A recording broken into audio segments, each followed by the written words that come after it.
It's Ramsey Dewey over here in Shanghai, China. Welcome to this edition of Q&A with the Coach Live. So I got sound on my end coming through. If you're in the chat, let me know if you can hear what I'm saying through this microphone, through this audio setup. Otherwise, we might have some issues. All right. Well, we're waiting to see if anybody shows up. Today, I'm going to be here for about 30 minutes, for about half an hour. And before we get into the Q&A, since we don't have a lot of folks here yet, I'm going to read an email that I got with some concerns. Okay, so we don't have a name to go with this email, but here's the content. She says, and it's a woman, I'm a 6-foot American black woman who's been living in Europe for 6 years. I had been on the ICE train to Berlin for hours, minding my own business. A family boarded. The woman had a terrible black eye, and her husband had an aggressive demeanor. She seemed unhappy, standing at the back of the train. Noticing her bruised appearance, I mouthed to her quietly and kindly, inquiring if she was okay, thinking she might be a victim of domestic abuse. Maybe she was looking for a helping hand. She sneered at me in response. Later, as they sat next to me, the woman deliberately kicked my laptop bag. Why is it hard to say laptop? Laptop bag. Say that 5 times fast. Which was under my feet. She kicked it. I told her not to, since I had a $7,000 device inside. She smirked, and, without any regard for my space, reached over me to close the window shade. I explained that I had been looking out the window for hours and wanted it left open. But she reopened it again. I thought the issue was over, but as I checked my phone, her husband aggressively reached over and tried to close the shade himself. I blocked him, and that set off a furious argument. They started yelling, using obscenities in front of their young son. I began recording, knowing that later they might deny the whole thing. Out of nowhere, they declared themselves racist. A white woman bystander even stepped in to defend them. When a train attendant walked by, I reported the incident and mentioned I had video proof. The attendant, like the other white enabler, seemed to try to treat the situation as though we were on equal footing, even though one party were the aggressor and I was the victim, asking if I wanted to move seats. I refused, explaining that I had been sitting there first and that I was not the aggressor. They quieted down, clearly realizing they had lost the confrontation.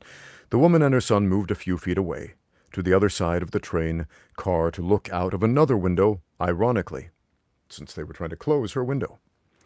As they packed up to get off at Wolfsburg, I took photos, making sure to document the faces of the people who'd been so aggressive.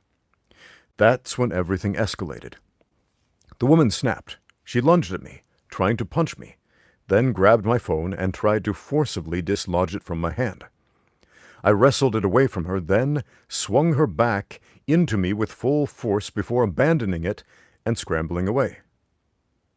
Then she swung her bag into me with full force before abandoning it and scrambling away. That's an important distinction. Her husband followed, drawing his arm back to strike. I grabbed his arm just like I had hers. He tried to overpower me and swing with the other arm. Before anything else could happen, the train attendant intervened, forcing them off the train. As they were being shuffled off the train by an attendant, they tried to cover their faces, but that didn't last long. Once on the platform, they resorted to obscene gestures and tried to photograph me in retaliation. The woman flipped me off in front of her young son. It's interesting. In ancient times, people used to fight to get revenge. Now they take pictures of each other. I didn't swing, but I could have, and I wanted it to look...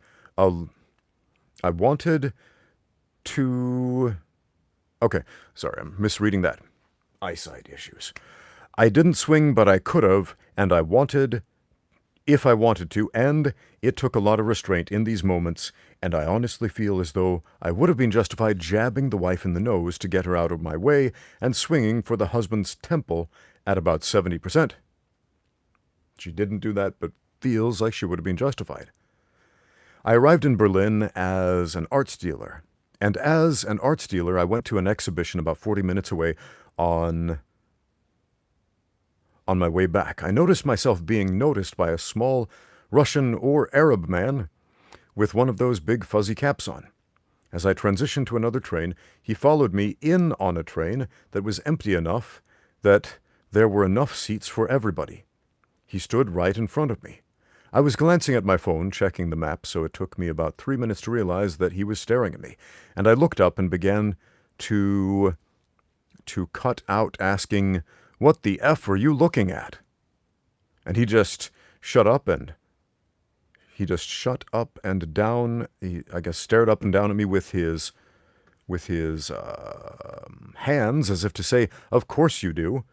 I told him that he was stinky and disgusting and to get away from me, and he didn't move. He was smaller than me. I could have got up in his face, grabbed the handrail, and began to shove him until he touched me so I could swing. But I didn't, because I'm an expert. I think that I have more of these experiences than the average person does as a black woman who doesn't assimilate to white supremacist beauty standards like wearing wigs, etc. Huh. I was not aware that wearing wigs was a white supremacist thing. Interesting. I wear locks, and in a social climate that's having a conservative radicalization, I feel my reception changing. Twice in 1 week on the train is insane, and it would be unreasonable for the world to ask me not to eventually have some sort of mental break that affects everybody in the vicinity. The world hasn't protected me as a black woman. At what point will I be justified in protecting myself? Okay. I know that you say don't ever get into street fights, and that might be all well and good if you live in the suburbs of America, but if you live in an urban environment as a person of color, your experience is different. People are trying me all the time. All the time. I'll include some pictures so you can understand how intense the situation was. She includes some pictures and some audio of the confrontation. I took a look at them. I'm not going to show those up on the screen. Listen to the audio, and it does in fact sound like her story is legit, and she was being antagonized by these folks. I want to focus on her question right here. Now, she says, "I know you say don't ever get into a street fight, and it's very important to understand the distinction between a street fight and a crime, as in an aggravated assault. They're not the same thing. A street fight is two idiots getting mad at each other, posturing, saying angry words, pushing each other, grabbing each other in schoolyard bully headlocks, and tumbling on the ground until their friends pry them apart. Street fights are stupid. Don't get into them. Now, if somebody is attempting to assault you, that is not the same as a street fight. If somebody attempts to punch you in the face, and you put up your arm and grab their arm to stop them, that's not a street fight. Okay, so rule number one of all fighting and combat sports, the referee will say it at the beginning of every match: protect yourself at all times. Again, it is not the other person's responsibility to protect you. It is not the world's responsibility to protect you. It's your responsibility to protect you in a cage fight. And I think that is a pretty good rule of thumb outside of the context of mixed martial arts as well. Protect yourself at all times. If somebody's punching at you and you grab your arm and stop them, okay. According to what this woman has told me, these people tried to physically attack. She used, I would say, an appropriate level of force to try to stop them. She didn't hurt these people. She just grabbed them and stopped them from hitting her. That's perfectly justifiable. Remember, self-defense is a legal term. And you're in Germany. I don't understand all of German laws, but I do have some German friends who have explained German self-defense laws to me. And if memory serves, it is essentially something along the lines of, basically you must use the minimum effective dose to get the result that you want. That's a big paraphrasal. In other words, if you escalate the situation and use more than the necessary amount of force to stop the violence, then you become the problem. So in this situation, yeah, I don't see how a court of law could fault you for self-defense in this situation. But I think you're asking, like, could I have done more? The answer is that's for the judge to decide. So I am curious, though, for the folks who tuned in early enough to hear that story, what would you do in this woman's situation? How much force do you think would have been justified? As she asked, would it have been okay if she hit this man back after he tried to hit her? What do you think? All right. We'll stew on that for a bit. I see we've got some folks in the comments. Some folks are leaving questions. Hutch the Blazing Blue says, what's your favorite cheat meal? I'm not even really sure what that means. Eat real food. Eat plants and animals. That's what I do. Eating food is not cheating. Eating food is fueling your body so that you can live.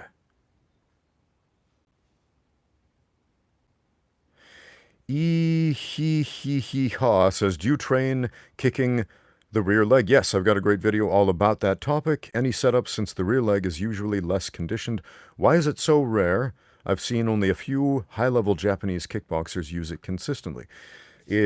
Watch my video on the subject. Basically, kicking the rear leg requires creating an angle that most people don't particularly go for. You're moving into... You're essentially moving into the power hand, so you've got to find a way around that to reach the rear leg, or you have to trick your opponent into angling this way so you can angle that way and then get it from behind. But I think it's very useful to target the rear leg because if you can consistently get into that position, guess what else you're in position for? Head kicks. Yeah, head kicks. Watch my video on the topic, kicking the rear leg.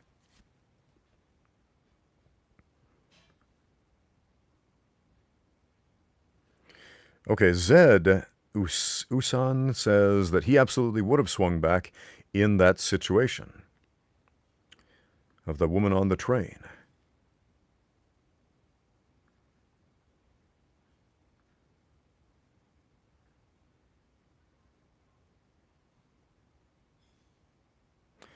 Ooh. Alec G says, any word about how to overcome guilt while accidentally injuring a partner in sparring? I broke a woman's ankle while trying to spar light in judo. Ooh. Ooh. Okay, overcoming guilt for injuring a training partner. Yeah. Wow. Man. That's... it must have been a rough day for that lady. She shows up to do her extracurricular activity and leaves with a broken ankle. Oh, ouch. Ouch. And that probably hurts your heart a lot, I imagine. And you're dealing with the guilt of that. Oh, man, I just broke a lady's ankle. Oh, are you kidding me? Yeah. Have you talked to her? That's probably the first thing I would recommend. Talk it out with this lady. See what you can do to make it right. That's a good start. Unstoppable Tiger Talukan says, how's my knee? It's crippled for life. And that's going to be the answer to that question until and unless medical technology that becomes affordable changes that situation in some science fiction-y future universe that may or may not happen.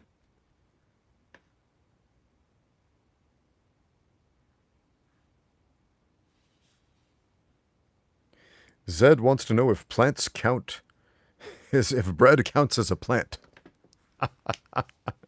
Bread is made with plants, but is bread a plant? Is there a bread plant?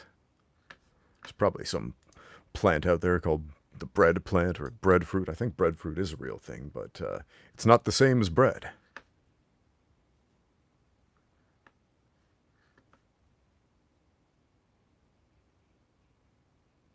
Sweet, we got a super chat from Zilla Numsil, who says, Hey Ramsey, been following you for some time and I wanted to support. I also have a question. Who would win in a MMA fight between Ronda Rousey and Floyd Mayweather? Interesting. Yeah, I remember when that was a discussion at the height of Ronda's career. If it was an MMA fight, especially at the point that Ronda and Floyd were being talked about in that respect, I would pick Ronda, because that version of Ronda would have clinched up with Floyd pretty quickly, I think. Hip tossed him and dominated him on the ground. Now, in a boxing match, yeah, Ronda doesn't stand a chance there. But if you look at the way Floyd fights, it's not difficult to get within clinching range of the guy. I mean, watch his fight with Manny Pacquiao, for example. One of his more recent boxing matches, and man, just count the number of times those dudes clinched up. Now, obviously, it's a different sport, and so they would have different considerations, and I'm sure Floyd would go into the match thinking, okay, don't let her get close, don't clinch up. But, dude, when somebody wants to get that close to you, and you don't specifically train in grappling, then it's going to be very difficult to counter grappling.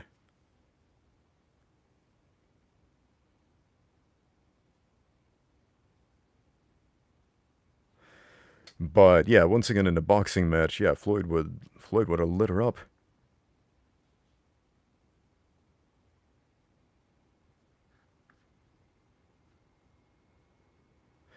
Zed Usen says, I'm curious since you mentioned you eat plants and animals, but I don't know how far that extends. Look, if it grows out of the earth, or if it has a mother, consider it potential food. If it does not grow out of the earth and it doesn't have a mother, don't eat it.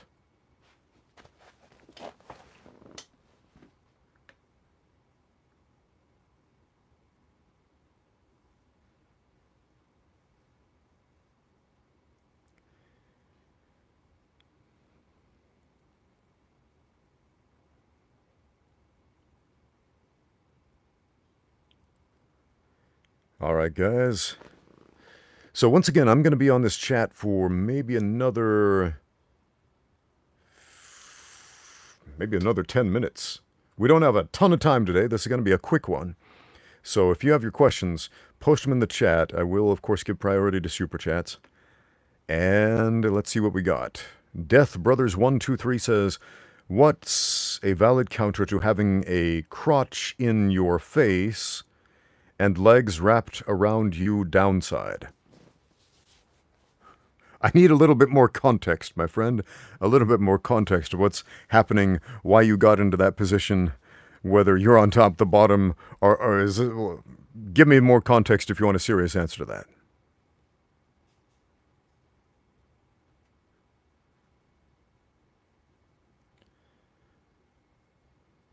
If Michael Jackson is the Bruce Lee of Western pop music, who would be the Prince of martial arts? Says Alfredo. Oh, man. If Michael Jackson is the Bruce Lee of Western pop music, who would be the Prince of martial arts? Okay, so Prince, a guy who made some pretty good music, had a very, very electric, charismatic, kind of flamboyant personality and persona. Bit of mystery behind him.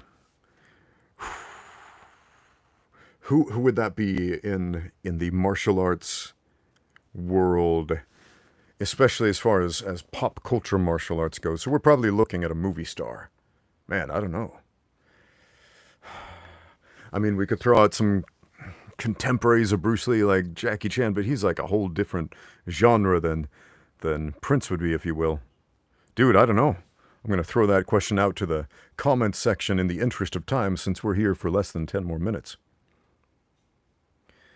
The martial esotericist says, there is this trend within the martial arts community to focus on high percentage moves and submissions, but I think this is flawed. If one focuses on high percentage moves and makes one predictable... Hold on a second. think I need to reread that. There is this trend within the martial arts community to focus on high percentage moves and submissions. Okay, that makes sense. But I think this is flawed. If one focuses on high percentage moves, it makes one predictable.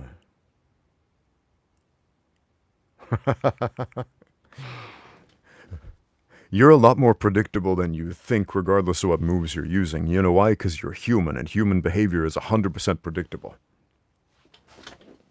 You are absolutely predictable. You might not think you are, and you could go out there with a whole arsenal of esoteric moves, and you would still be 100% predictable in a fight. But if you don't know, if you're not familiar with the high percentage stuff, whether you use it or not, you will be destroyed by the high percentage stuff. Let's look at the Americana, for example. It is a low percentage move in the UFC. It's only happened in the history of the UFC like 6 times, and yet it's one of the first submissions everybody learns in Jiu-Jitsu. Well, if it's such a low percentage submission in Jiu-Jitsu, in the UFC, why does everybody learn it as one of the first moves in Jiu-Jitsu? Well, for the very simple reason that if you don't know it, you're going to be one of those schmucks tapping out to the Americana. You want to know the counter to the Americana? Learn the Americana so you don't get caught with it. Now you can use the Americana to set up all kinds of other moves like arm bars and so on. Got some great videos on that topic. But again, it's one of those moves, you want to learn the counter to the move, learn the move. You want to learn takedown defense, learn takedowns, learn how to wrestle. Quite simple. How would you defend against pocket sand, says Kit's Cats. Don't get into fights with 3rd graders. Stop picking on the little kids if you are having trouble getting pocket sand thrown in your eyes.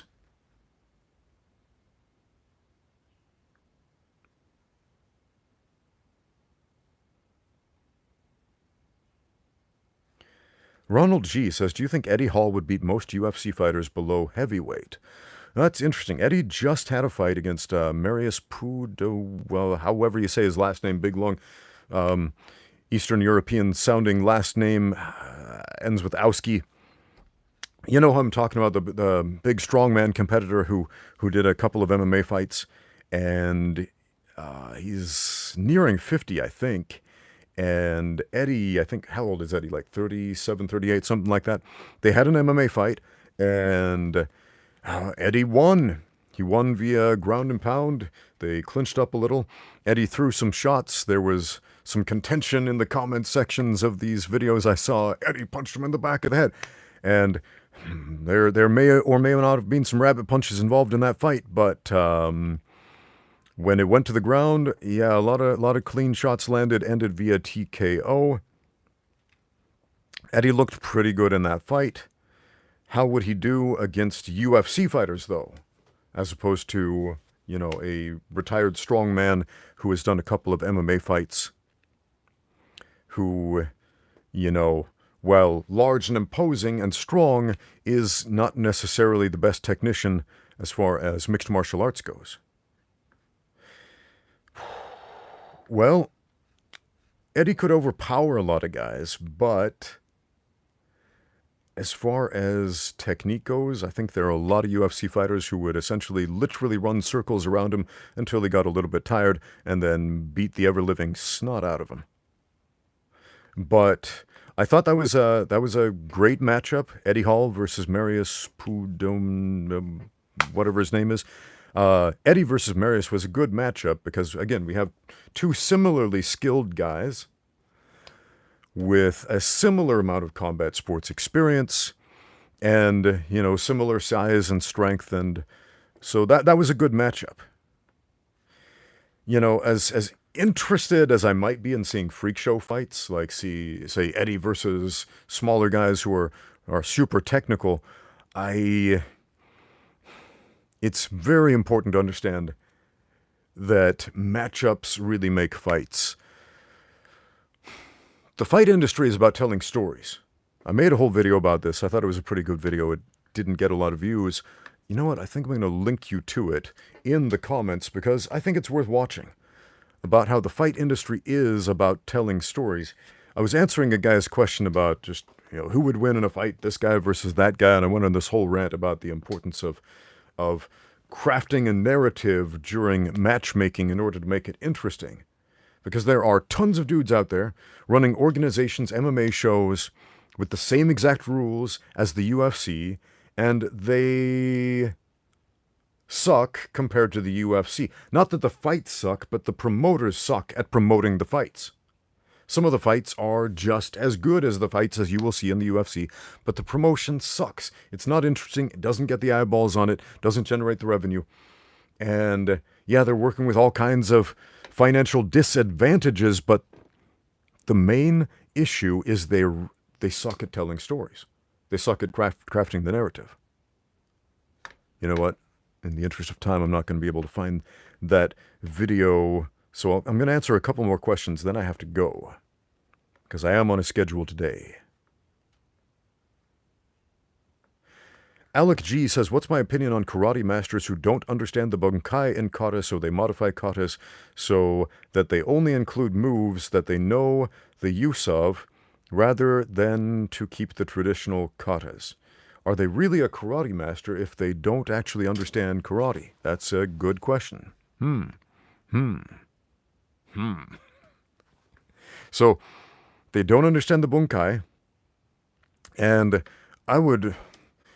arguably, who does? Does anybody understand Boonkai?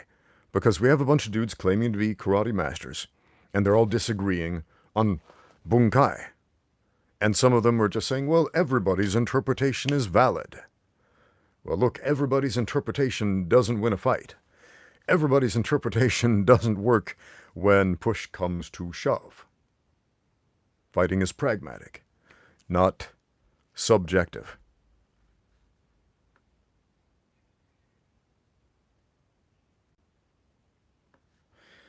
Raproon says, hi, Dewey. Dewey's my surname. Right? So, Raproon says, I always thought it was effective to low kick the supporting leg while receiving a high kick. Is there a reason we don't see it very often? Well, it's a timing issue. A high kick thrown well is set up so you don't see it coming. Now, if you do see it coming from a mile away, sure, kick the standing leg. If we're seeing evenly matched fights against good fighters, then we are not going to see a lot of that. I've seen it a few times. I've done it a few times. Kicking the standing leg, sure, you can do it. You can absolutely do that. I had a sparring session with Jeff Chan when we were in Australia. We did a little fun light sparring session. And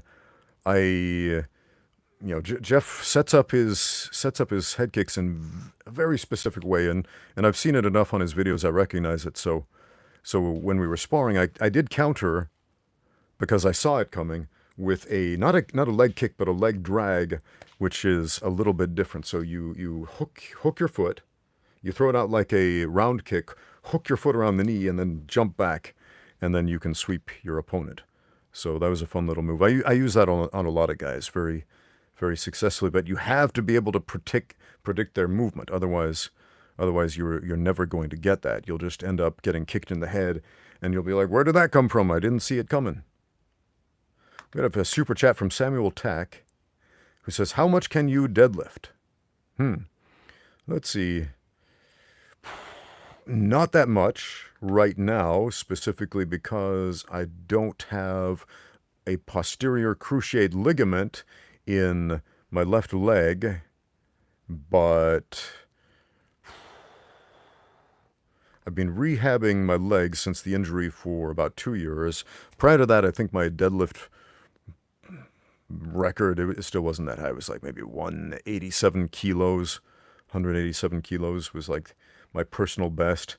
Right now, I don't think I've maxed out on deadlifting, but I'm doing reps at like 155 for like a 5x5. That feels pretty good right now. 2 years ago, that would have been physically impossible. But again, don't have posterior cruciate ligaments anymore, so that limits what I'm able to do with the deadlift. Kit Kat says, have you got any more skits planned? Yes. Yes, I do. That Ken wig needs to make a return, and it will actually. Jordan Chow and I actually, like a year ago, filmed a whole Street Fighter versus Double Dragon skit with Ken and Ryu, and I still haven't finished editing it. So thanks for the reminder to get that going. So yes, I got some skits coming. All right, guys. Let's take one more question, then I really do have to go. Got to pick up my daughter from school today. Steamed Sam says, has there been improvements on your leg? There have been improvements on the muscles around my leg. When you have a joint injury, the most important thing to do is to build up the muscles around the injury and make them as strong as possible so you can support the joint. So rehab every day, man. Rehab every day. Skinny Bruce Lee sends in a super chat. MMA wrestling compared to traditional wrestling. Okay, well, we're looking at two importantly different sports here. And I suppose the first thing my mind goes to is the setups for the takedowns are going to be very different. You look at traditional wrestling, and let's look at freestyle or folk style, for example. And you notice the wrestlers get a very, very low stance because when strikes are off the table, it is to your advantage to get your head just a little bit lower than your opponent, so it's going to be easier to get under them and get your shoulder to their hip, which is why you see those very low stances. Okay? When you put strikes on the table, when you can knee the other dude in the face, when you can punch and kick and all of that, then upright postures happen, and the setups become very different. So the setups in freestyle or folk style, we're going to see a lot of hand fighting. We're going to see a lot of arm drags, a lot of positions where you might get punched in the face if it were an MMA fight.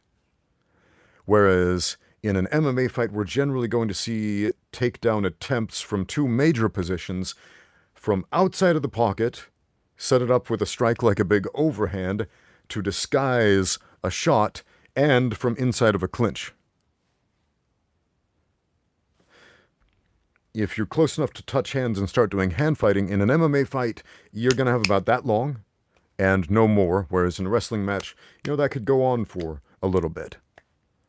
But in an MMA fight, you got like that much time to get that work done, and if you don't get it done, you're in a different position or you're in a striking exchange. So, yeah, that is an important distinction.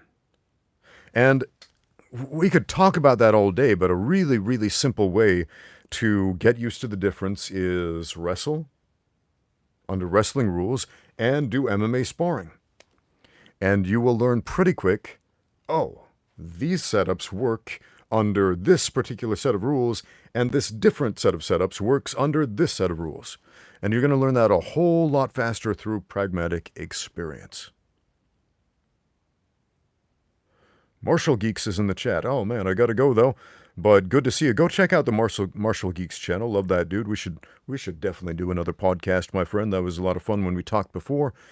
Go watch our podcast on the Martial Geeks channel that we did previously. That was a lot of fun. And yeah. All right, folks, I gotta go. Thank you for watching. Now get out there and train.